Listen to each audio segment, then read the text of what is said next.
இந்த ஆண்டினுடைய விதியும், இந்த ஆண்டினுடைய உணவும், இந்த ஆண்டினுடைய முசீபத்தும் அல்லாஹ் மாற்றி அமைக்கிறான். அப்படி அல்லாஹ் மாற்றி அமைக்கின்ற பொழுது அது ஷாபானுடைய பிறை 15 இரவு நடப்பதினால் அந்த மாதம் முழுக்க நான் நோன்பாளியாக இருக்க ஆசைப்படுகிறேன். என் விதியில் அல்லாஹ் என்ன மாற்றுகிறானோ அவன் மாற்றுகின்ற பொழுது நான் தூங்கிக் கொண்டோ அல்லது இல்லறத்திலே உடல் ஈடுபட்டுக் கொண்டோ அல்லது வேறொரு காரியம் ஈடுபட்டுக் கொண்டிருப்பதை விட ஒரு நோன்பாளியாக இருக்க நான் ஆசைப்படுகிறேன், ஒரு ஆபிது வணக்கசாலியாக இருக்க நான் ஆசைப்படுகிறேன் என்றாலும் கண்மணி நாயகம் ஸல்லல்லாஹு அலைஹி வஸல்லம். ஷாபான் மாசம் முழுக்க ரசூலுல்லாஹ் நோன்பு வச்சாங்க, ஹதீஸ்ல வருது. நாம அப்படி வைக்கணுன்றது அவசியம் இல்லை. ஷாபானுடைய பிறை 15 பராத்துடைய அந்த ஒரு நோன்பு வச்சாலே போதும்.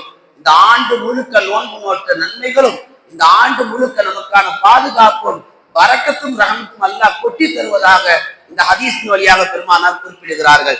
இன்றைக்கு யாரை பார்த்தாலும் என்ன புலம்புறாங்க, பரக்கத்தே இல்லை அப்படின்றாங்க. யாரை பார்த்தாலும் என்ன சொல்றாங்க, ரஹ்மத்தே இல்லைன்றாங்க. யாரை பார்த்தாலும் என்ன சொல்றாங்க, ஒரே நோயா இருக்கு, மருந்து மாத்திரையோட சுத்தி இருக்கிறேன், நிம்மதியே இல்லை வாழ்க்கையில, ஒரே புலம்பல், ஒத்துமையே இல்லை வீட்டுல, மனைவிட்ட ஒரே பிரச்சனை, சந்தோஷம் என்பது என் வாழ்வில் என்னை விட்டு தொலைந்து போய்விட்டது என்று புலம்பல்கள் இன்றைக்கு அதிகமாயிடுச்சு. இந்த புலம்பலுக்கெல்லாம் தக்க தீர்வு, ஒரு நல்ல முடிவு வேண்டும் என்றால் அது பராத்துடைய இரவு தான் அது சரி செய்யும். ரொம்ப தெளிவா விளங்கிக்கணும். முஸ்லிம் சமூகம் தக்தீர் விஷயத்துல, விதி விஷயத்துல இன்னும் தெளிவு பெறலன்னு தான் சொல்லணும். மதி வெல்லுமா விதி வெல்லுமான்னு கேட்டா நம் சமுதாயம் விதியை விட மதிதான் வெல்லும் இன்றைக்கு நம்பி கொண்டிருக்கிறார்கள். ஏன்னா விதியை யாரும் கண்ண பார்க்கல, மதியை யாரும் கண்ண பார்க்கல, ஆனா மதியினுடைய பிரதிபலனை பார்த்திருக்கிறாங்க, அதனால மதியை நம்புறாங்க. எந்த காலத்திலும் மதி ஒருபோதும் வெல்லாது, விதிதான் வெல்லும், விதிதான் முந்தும். பத்ருடைய போர் வெற்றிக்கு பின்னால் நபிகள் நாயகம் சந்தோஷமாக இருந்த தருணத்தில் ஜிப்ராயில் வந்து சொன்னார்கள், இந்த சந்தோஷம் இந்த ஆண்டு மட்டும்தான், அடுத்த ஆண்டு உஹுதிலே நீங்கள் சண்டையிடும் என்ற பொழுது எப்படி 80க்கு மேற்பட்ட 70க்கு மேற்பட்ட குஃபார்கள் பத்ரிலே கொல்லப்பட்டார்களோ அதற்கு பகரமாக உஹுதிலும் 70 சஹாபாக்கள் கொல்லப்படுவார்கள் என்ற முன் அறிவிப்பை, அடுத்த ஆண்டு நடைபெறக்கூடிய போர் சண்டையில் இறந்து போகக்கூடிய சஹாபாக்களுடைய பெயர் பட்டியலை ஜிப்ராயில் ஒரு வருஷத்துக்கு முன்னாடியே ரசூலுல்லாஹ்வுக்கு அறிவிச்சு தர்றாங்கன்னா, இங்க ரசூலுல்லாஹ்வுடைய மதியை விட நம்ம மதி என்ன அவ்வளவு உயர்வானதா? ரசூலுல்லாஹ் சொல்லி இருக்கலாம் இல்ல, ரசூலுல்லாஹ்வுக்கே தெரியல, அல்லாஹ் அறிவிச்சு தருகிறான். அடுத்த ஆண்டு உஹுதில் 70க்கு மேற்பட்ட சஹாபாக்கள் இறந்து போவார்கள்.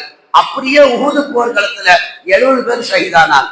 சொல்ல வரக்கூடிய செய்தி, மதியை விட எல்லா காலத்திலும் விதிதான் வென்று நிற்கிறது. இன்னைக்கு யாரை பார்த்தாலும் புலம்பி தள்ளுறாங்க.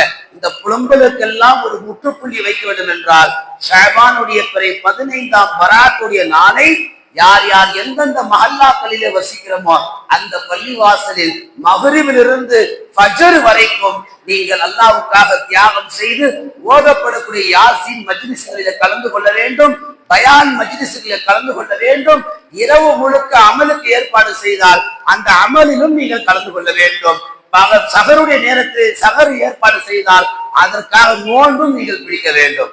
வருஷத்துல ஒரு நாள், அன்றைய மக்ரிபிலிருந்து அடுத்த நாள் மக்ரிப் வரைக்கும் முற்றிலுமாக நீங்கள் இபாதத்திலே கழிக்க வேண்டும் என்றால் கண்மணி நாயகம் ஸல்லல்லாஹு அலைஹி வஸல்லம்.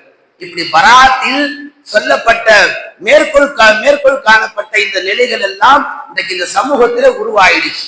எங்க பார்த்தாலும் ஒரே கஷ்டம், ஒரே கவலை, ஒரே புலம்பல். இதெல்லாம் மாற்றப்பட வேண்டும் என்றால் பராத்தை பயன்படுத்தப்பட வேண்டும். அதை தவிர்த்து விடக்கூடாது, அதை நாம தவற விட்டுறக்கூடாது. அப்படி தவற விட்டோம்னா நாம் எல்லா விதமான தவிப்புக்கு ஆளாயிருவோம். நவீன வஹாபிகள் இன்றைக்கு இந்த சமூகத்திலே அதிகமா உருவாயிட்டாங்க.